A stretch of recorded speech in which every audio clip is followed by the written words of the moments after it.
Power up. Welcome to Energypreneurs, where I bring to you the exciting new opportunities in solar power, battery, and electric cars.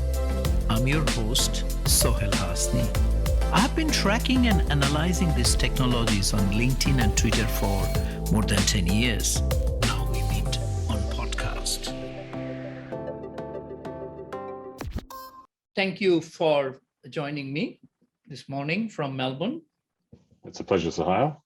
Yeah, it's amazing that we haven't seen each other 20 years. We used to work together, and how time has flown, no? Literally. You haven't changed, Sohail. I have. No, I think we all have a bit here and there. Now, Richard, you were in State Electricity Commission of Victoria, I think a few years before me, right? And then we worked together in Office of the Regulator General. All the sort of Australia was leading the world in that transformation, if you like, right? Yeah, that's right. But at that time, we never thought that climate change is an issue, right? And now it is in the forefront. Yes, I mean, I had cottoned on to climate change as a risk after I left the SECV, but before I joined the Office of the Regulator General, because I spent a period really in campaigning for big public policy changes. It started with nuclear disarmament, which was taking off in the early 80s as a public issue. And through that, I gravitated into a crossbench political party as a researcher. And I started looking at climate issues at that point.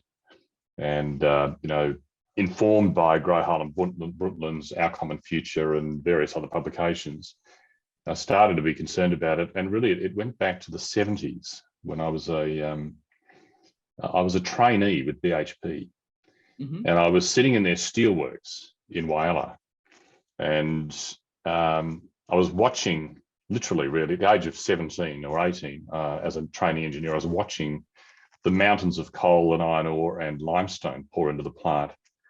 And even though I wasn't instantly radicalized by that, something about that made, I suddenly had this thought, this will not go on forever.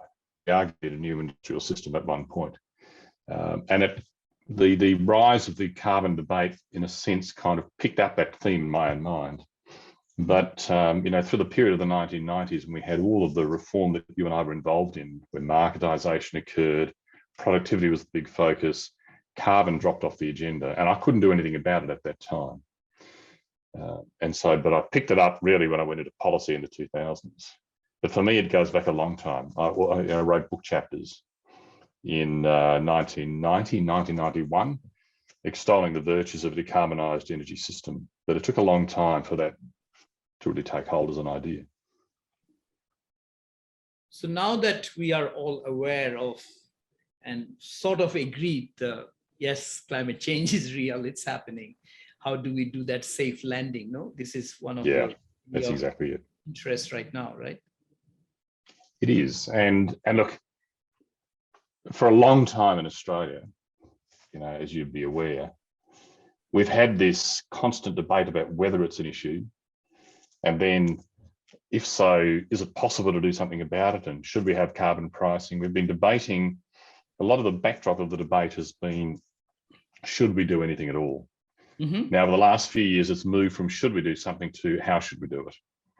And that's very refreshing, and it's way overdue, but at least it's beginning. And now we're coming to grips with the complexities of doing it in electricity, and we're beginning to grapple with the complexities of doing it in the non-electrified sectors of the economy, transport, industry. So yeah, we are gradually making some progress, but we're held back, and it's well understood that we're held back in part by a very large dependence on coal as a domestic energy source, but also as an export earner. And that has, of course, confounded a more enlightened debate that you've seen, for example, in the UK, where they moved from coal for economic reasons before carbon was a big deal. And they have much less of their economic prospects kind of at stake in decarbonising, and they have had a much more bipartisan and sophisticated debate. But in Australia, it's been painful. but we're getting there now. I mean, we are also, I think in Australia, the way the renewable energy has penetrated, it is unthinkable, right? In the last 5-6 years, right? Everyone got a solar now, talking about batteries, and regulators are providing incentives for batteries, no? That's amazing. That's true. That is absolutely true. And when I was running energy policy in the state of Victoria, now we're talking in the 2000s, I introduced or designed for the government of the day the first Victorian renewable energy target, the first feed-in tariff for solar, and indeed the first energy efficiency incentive scheme, which was a market-driven certificate scheme for improving your light bulbs and so forth. And yes, you're right, it took off. Solar, particularly on the roof, took off. Wind turbines became much more accepted in the landscape of country Victoria, country Australia. But we're still, despite all of that, we're really still a long way from grappling with the full complexity of closing a whole lot of coal-fired power stations. That has begun, but we're still largely a coal-fired spinning plant electricity system with an increasing representation of renewables. And we're learning how to manage a system while the coal exits and the renewables build up, the batteries come in, the transmission lines are built, and we have the ultimate reserves to the gas-fired plant and synchronous condensers and other things to try and keep the system together. While at the same time, at the household level, we're seeing all of this interest in being a producer as well as a consumer of power. So yeah, we're on the move, but we're still, early stages, very early stages. But at least we're doing something. I think, and also, especially in Australia, last 4 or 5 years, climate change is also the actions are coming bottom up as opposed to top down. People are not waiting for the government to do something, which was maybe in the previous decade, right? What will the government do? Will there be a carbon tax and I will act? And I think now people are saying, sorry, I at least let me do my part. No, what do you think?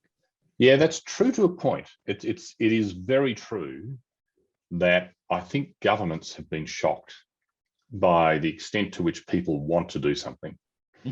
And there's been 2 big natural events that have contributed to that. The first of those was the big drought that we had.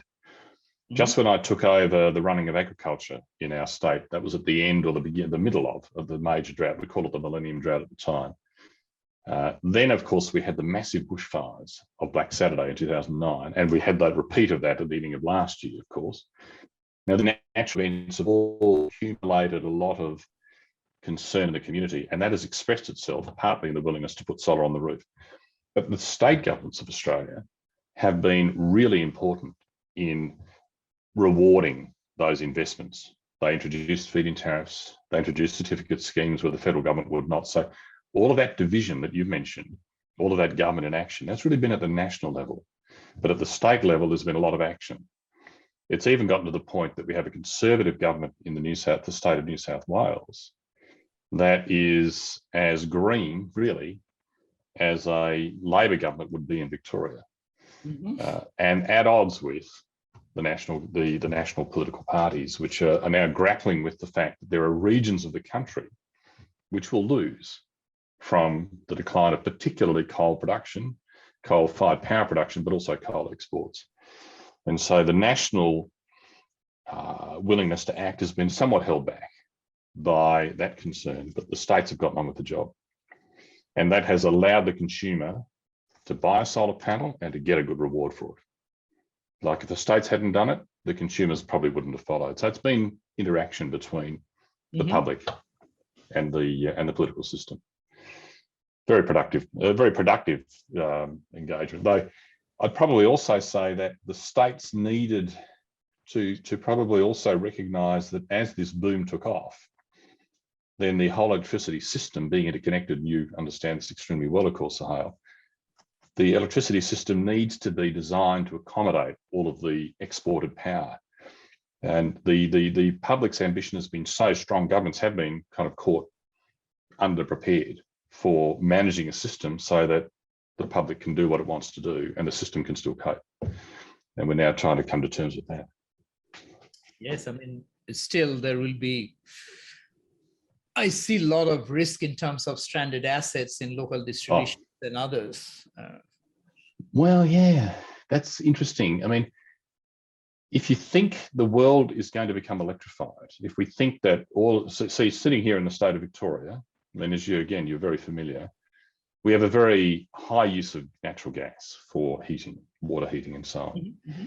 And there's good economics to say, well, maybe that really should be electrified. And even if I put the panel on my roof, and I'll still probably have an increase in overall demand for power, and that will have to be, it'll be partly compensated for by the panel on my roof, but it'll also be the production of massive conversion to large-scale wind farms and large-scale solar farms, big transmission lines, as you said earlier, batteries and so forth. That is may result in an overall increase in demand for power. So the fate of an electricity network, will it become stranded? Not so clear. The fate of a gas network, which is now where the debate is beginning to shift, could be very different, because gas is probably more susceptible, vulnerable to the impact of decarbonisation. It won't happen tomorrow. It won't even happen in 5 years' time. But where we get to in the late 30s and 40s, gas is on a knife edge.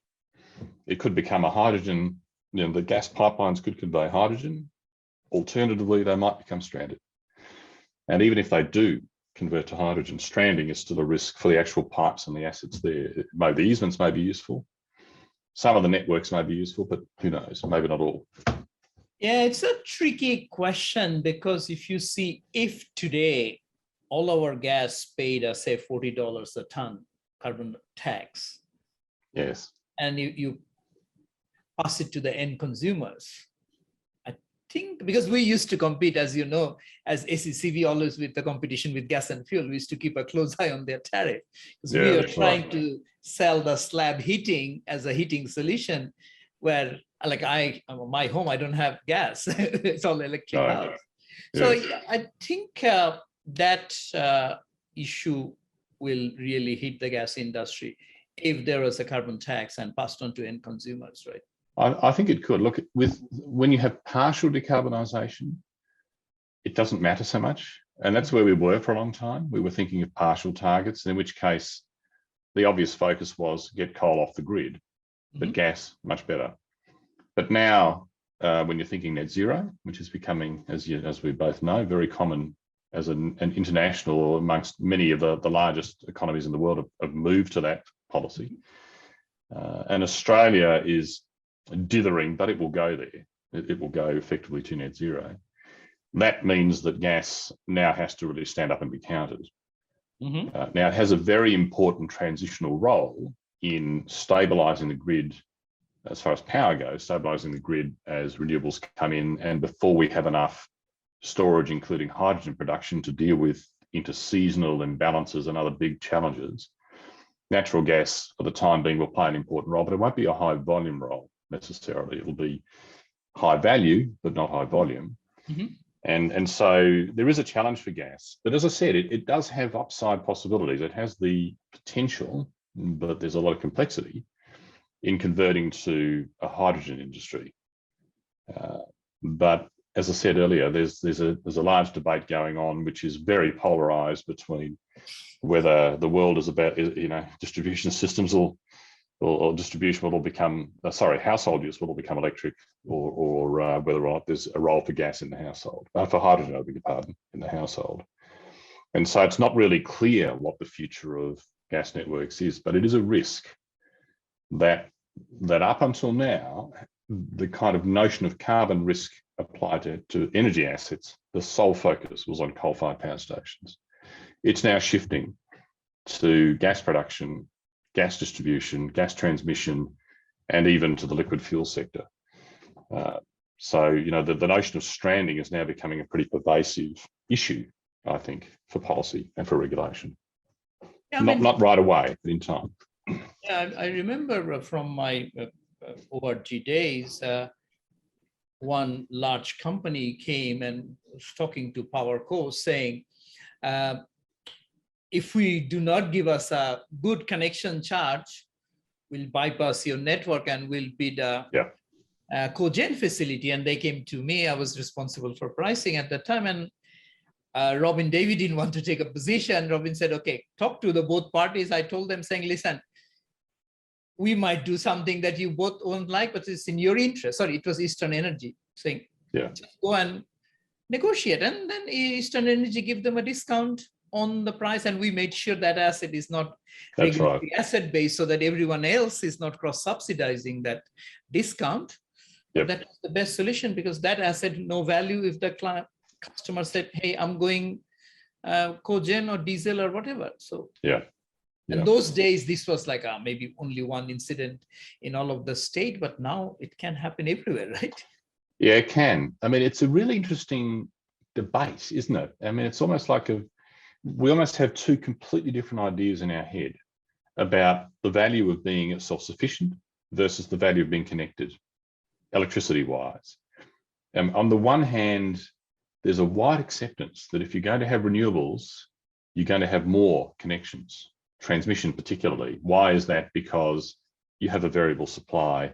You need to take advantage of different wind and solar regimes to maximize the continuity of your renewable supply, minimize the need for firming, as we call it.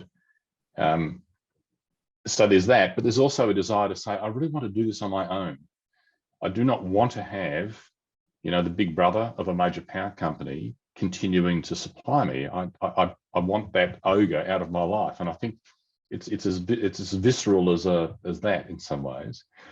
What I think we're going to see is both of those tendencies will continue. I think people will become more self-sufficient, but probably they'll realize the limitations of being completely self-sufficient, and so they'll stay on the grid, but they'll use less.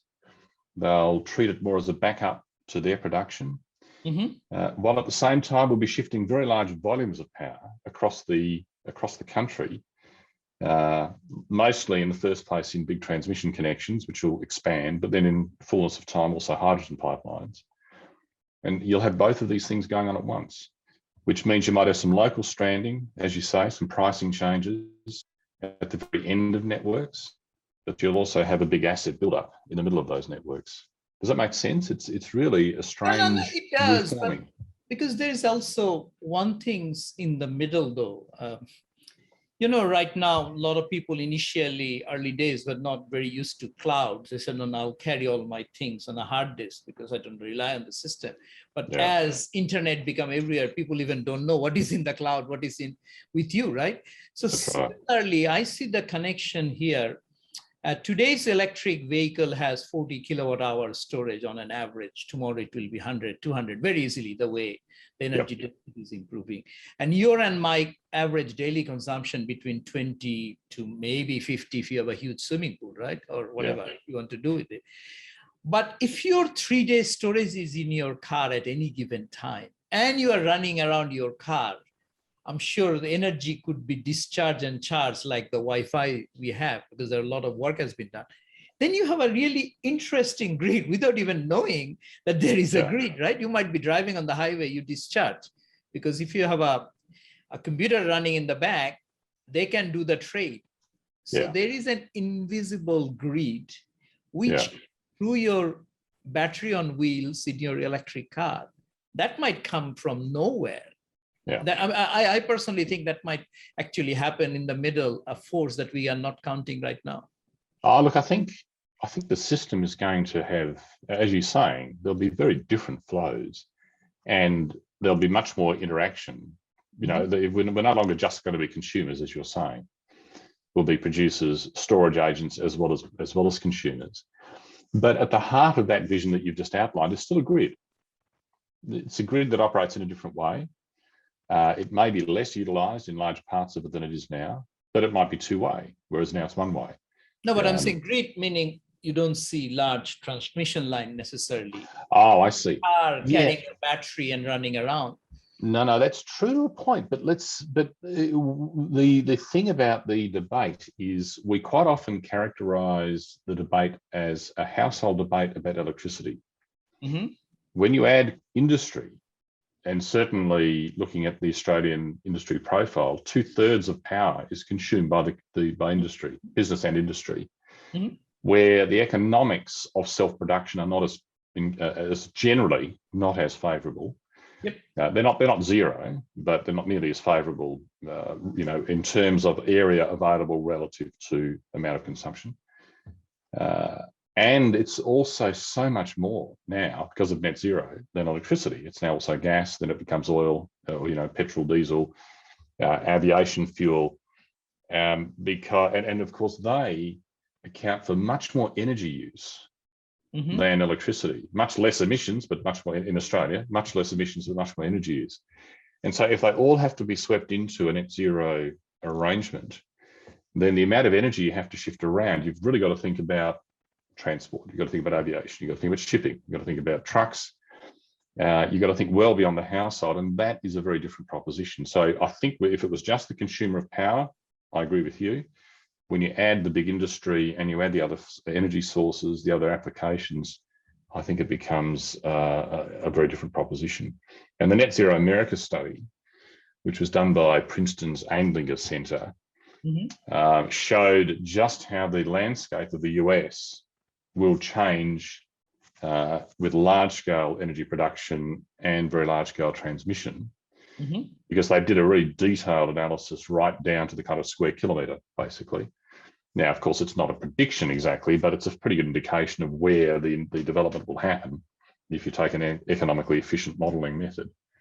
And we're repeating that for Australia, actually. The Princeton Uni's Andlinger Centre with Melbourne Uni, Queensland Uni and NOUS Group, which I'm part of, we're doing a kind of Australian version, which will show do the same kind of analysis here. And I think it will also show that even with much more electrification, storage, energy efficiency, conversion to heat pumps, all of the things that will actually minimise energy demand in the home, I think we'll still find that the overall level of power that we're producing at large scale and shifting around, either in the form of electricity or in the form of hydrogen or a derivative, is still going to be much higher. But, we've got a very uncertain future ahead of us, but the total energy landscape for an economy that's as energy hungry as our own is still going to require a lot of bulk transmission.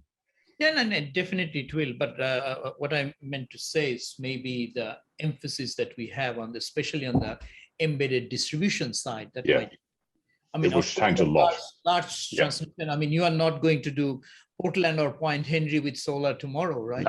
No, you're absolutely right. It'll be yes, I totally agree. I mean, when I look at the consumer, and you see how outdated a word is. Yes, that word is. There's much more embedded storage. There'll be much more embedded production. There'll be much more efficient use. And we as consumers, not only will we be involved in doing all of those things you've mentioned, and we will change the energy landscape compared to when you and I were first entering the workforce enormously, but we're also going to have to change the appliances in our home. We'll have to change our vehicles. Many of us, if we live in country areas, are going to have to see new infrastructure that we won't necessarily like to look at. We are going to have to, reconsider many of our choices about how we use energy. And so this is a revolution that won't just sort of happen due to the actions of big corporations and governments providing all the money. It's fundamentally about, as you say, the householder, and there'll be a lot of embedded decision making, a lot of embedded production, a lot of embedded changes in use. So yes, it's a very different grid. I totally agree. So as one of the top government official of Victorian government, right, you have been into energy, agriculture, and policy and economy regulation everywhere, right? What's your view? Why have not we moved a bit faster on electric vehicle? I mean, Australia can produce. Melbourne had all this sort of car manufacturing just vanished. The infrastructure still, I believe, is there, no? Yeah, I think one of the reasons we did move slowly is we are technology takers, first of all, right? Australia, what are we? A country of 25 million and yes, of course, we've got significant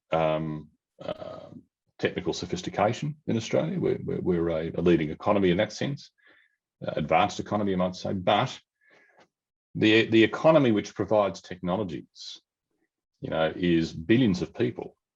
And the rise of China has obviously increased enormously. But if you think, Europe, 700 million, America, including Canada, well over 300 million, add China, Japan, South Korea, Taiwan, you add all those together, and we are inevitably going to be an energy supplier because of the sheer size of our country relative to our small population, but we'll be a technology importer. And so we really, in a sense, needed the world to provide us with the kind of electric vehicles that were cheap enough for that to be displaced. But I also think we were held back a little bit, like with coal, by the fact that we had a romantic desire to stay producing cars, which only finished in about 2015, 2016. And those, it probably meant that in order to protect that industry, the desire to shift to a new technology that industry wasn't really capable of retooling to produce because it was so small scale, so inefficient, it probably held us back. Now I think there's nothing to stop it, right? We don't have any of those encumbrances anymore. In fact, I was part of in my last department, we had to gear up to support large parts of Melbourne to transition out of supporting the car industry because it was closing. Well, that's happened now, and it happened fairly painlessly. And now we're in a position, I think, where we can open our eyes to what's possible.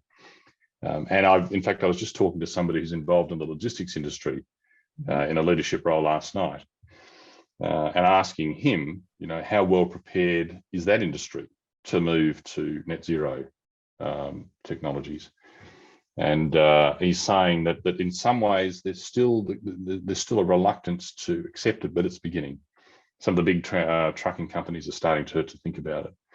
So it's cars, it's vans, it's trucks. We're just going to have to start moving, and we are beginning to wake up to that. But it's taken us a while.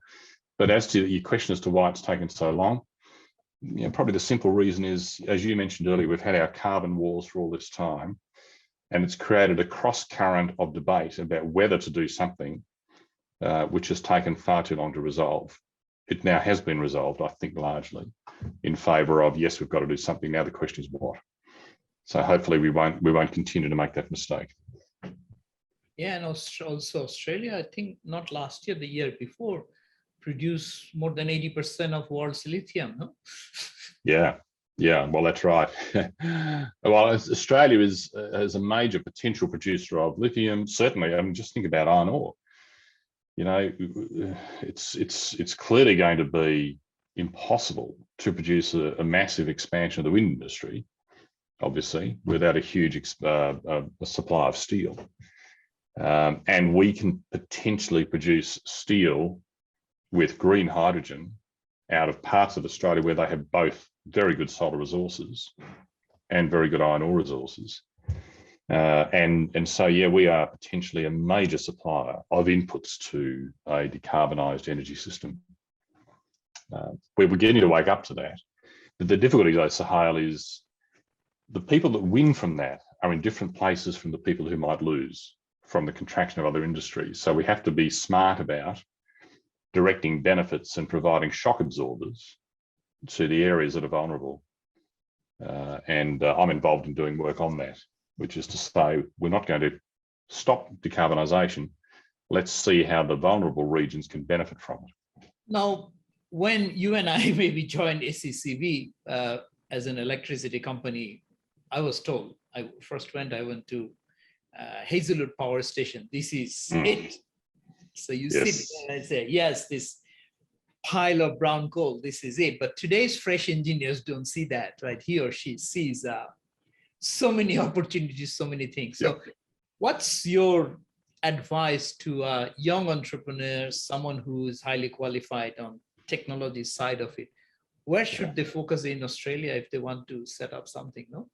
Yeah, it's a very fine question, to which there's so many answers that we could spend the entire conversation just on that, right? And that's a very personal question in a way, because I have my youngest son is an engineering and commerce graduate, and he's very keen to be involved in the circular economy, if you like, in the net zero economy. And my advice would be that there are so many opportunities that you need to make your connections, you need to do your research, you need to look at the totality of how industry will transform itself, and work out from that what really ignites your passions, and where you have an idea or you have a capability that can be applied to that. So it's a very broad question, because it could be anything from construction materials that are much more environmentally friendly. As I said earlier, getting involved in steel making, transforming steel making to something that is a real Australian opportunity, learning how to balance the embedded grids you were just talking about, how to make them work effectively so that we have a much more interactive system between demand and supply, small scale, large scale. It could be developing new, how can you put it, component manufacturing element of a supply chain for offshore wind. We could potentially become, at least capture more of the value of what is an industry that will come to Australia in the fullness of time. So looking ahead, anticipate the opportunity, and get in early on in producing economic value from that opportunity here in Australia.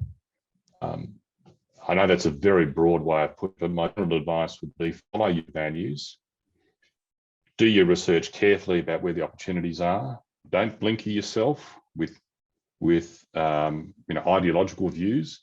Anything that is good for the carbon is generally good for the economy. And then form your partnerships and find your place. And there's even room, it's not just about technology either. A very large part of what will make this happen is getting hearts and minds to accept the transition. Because generally, so how most people now think we should do something. That doesn't always mean they want it done to them. Doesn't mean they want the transmission line nearby, or they want the hydrogen refueling station next door, or they want to change out their appliances to heat pumps where they've been used to something different and there's a cost involved. There's quite a lot of social change bound in making the economy sustainable. And there's room for entrepreneurship in helping governments and companies and communities work their way through those challenges as well. So it's a technical challenge, it's a financing challenge, it's a social change challenge, and there's lots of room for many, many people to show innovation in that area, which is probably much more general an answer than you wanted me to give, but that's the best I can do. I understand there are also quite a number of Victorian government support for startups ecosystem. Yes, there are. Yeah. And look, when I started up my last department, which was an amalgamation of the economic agency of a department and the transport department, in 2015, we were asked to implement an election commitment of the incoming Andrews government, which was to establish Launch Victoria, as it ended up being called. It had a different working title, but anyway, it was a startup support company, and it wasn't actually supporting startups directly. It was building the ecosystem. It was building up the capability for an entire sector to support startups and entrepreneurship, and it's still going, and it's still doing important work. Recently, there have been other initiatives, the announcement of something called Breakthrough Victoria. In other areas that aren't to do with energy, such as biotech, we also did important work on developing a startup financing facility. Look, there's a lot of work, in short, as you say, a lot of focus on bringing an innovative mindset, in terms of incubators and financing opportunities and various other mechanisms that will foster a startup industry here. It's quite encouraging. Wow, Richard, you are still involved in so many things like you were when your colleagues sitting here. What keeps you up at night these days, worrying about climate change and what else? Yeah, it does. Well, mainly that, really, to be honest. I mean, like with everyone else, I'm also have to deal with the realities of COVID in the modern era, but I'm not finding that quite as kind of how can you put it, as challenging as wondering, how do you get the social license for a major transmission line from a renewable zone to Melbourne? How do you start up an offshore wind industry? How do you reform the energy markets of Australia to be much more accepting and encouraging of embedded generation and of a more flexible two-way market between the consumer and the producer? Those are the kind of things that exercise my brain most of all, Sahil. And I'll tell you what really has kind of made it a more of a mission than perhaps it ever was. And it's been a mission for most of my life, as I said, or most of my adult life. I've got 2 grandchildren, and the oldest is about 2 years old. I have a third on the way. And it suddenly occurred to me that the oldest of my grandchildren, will only be 80 when 2200 rolls around. And I thought, that is 80 years of change in the climate, in the economy, in international relations, in the way we live our lives. And an awful lot could go wrong or right in that time for her. And this will sound really corny, but that has galvanized a lot of my thinking towards, I want to leave the best possible legacy I can with the remaining time I have in the workforce, so that when she and her sister and the cousins that are following do get to the end of the century, they're living on a planet that they, that is hospitable to them. Now, I'm not a catastrophizing type of person. I think we will find a way. But to me, that has become the kind of motivating force, really. But that's what happens when you get older. But that's the million-dollar question behind what you just explained in my mind, is that how do you get the average person on the street at your age and others to sit down and ponder the same question? Yeah. That it is not about me. It is that child that I'm leaving behind, or child of my child. Yeah. And who will be asking back, what did my grandfather do? Yes. Based on the resources he had. Yeah, that's right. Yeah. Which side of this were you on? What did you achieve? Yeah.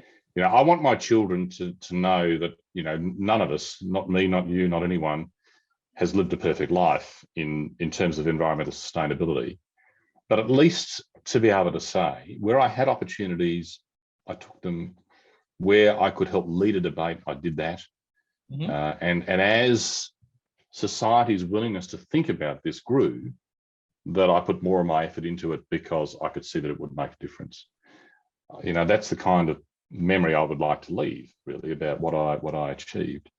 And what I see in my children is a willingness to, in fact, it's almost an assumption now that this is an important thing to do, and that there is no argument about whether to do it. The question really is, can we live well and still live much, much more sustainably? And that's the I think what they're grappling with. But I can see it in my vegetarian, one of my daughters is vegetarian. One of my sons, as I said earlier, is very keen to get involved in the circular economy. My other son is very involved in a lot of revegetation work. I've got another daughter working in healthcare, but again, very much focused on the public good. She's not specifically on the sustainability cycle, but certainly the public good. So I'm seeing children these days, at least the ones I know, have very good values, and they deserve for us to do the best we can with our leadership role. You're in a leadership position. You're in a position of influence. I am too. We can do something for them, because we won't see most of the troubles that could happen if we get this wrong. And so for us, I think it's really important that what we leave is the best possible planet. Sounds very corny, but no. But just imagine 30 years back, I remember arguing with somebody on a Qantas flight because he was sitting behind me and smoking, and I said, "Were you smoking behind me?" He said, "I'm sitting in non-smoking area because I don't like to others people smoking, so I'm just smoking here." Now, Try to explain that to a children from today. They won't believe that this was ever possible. But remember the debate that was around smoking in a plane, my rides, Yeah. and Australia was the first country to ban. So the psyche has Absolutely. changed. Now, unthinkable. It has in so many ways. Yeah, Yes. I agree. And look, you can do that in so many areas. When I came in my last department again, Mhm. I attended a parade for same-sex recognition, and and that again, it's that was a long journey for the country. Yeah, I know it's still controversial, and it doesn't make everybody comfortable, but I think we have learnt a lot of values, environmental values, social values, that makes me realise, it gives me confidence, or at least some hope, that we continue to progress. We've had many examples in the international, in the world of international relations, and where you could be forgiven for thinking the world is going backwards on some of these things. And there are some terrible abuses and difficulties that go on. But overall, I see enormous optimism in our ability to become more kind to the planet, more kind to each other, and more willing to leave a legacy that can go on indefinitely. I'm a great fan of an author called Steven Pinker, he's written many books. And the one that really captured my attention was The Better Angels of Our Nature, in which he charts the decline of violence over millennia. For various reasons, I won't try and explain this whole treatise, but the point of it really being that while we are properly focused on conflicts that are damaging, on violence that is hunting, that is cruel, we have still gotten a lot better at reducing it over the years.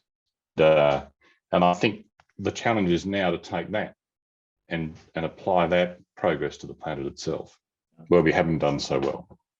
Yeah, we're getting there, as you said. So is there anything else you want to highlight, Richard? No, I'm probably been a little too, I may have been a little too kind of, a little too idealistic, but that's me. Yeah, no, nothing else. No, this is fantastic. I mean, you do inspire a lot of people. I have a lot of younger audience. I'm sure they will get inspired by your words. It's very important. Yeah, good. What we can. How does people reach you these days? Look, various ways, but certainly LinkedIn is easy. Mm-hmm. And obviously I've got a work email address as well, but LinkedIn, if they just want to have a general chat rather than through the work channel, just could contact me there.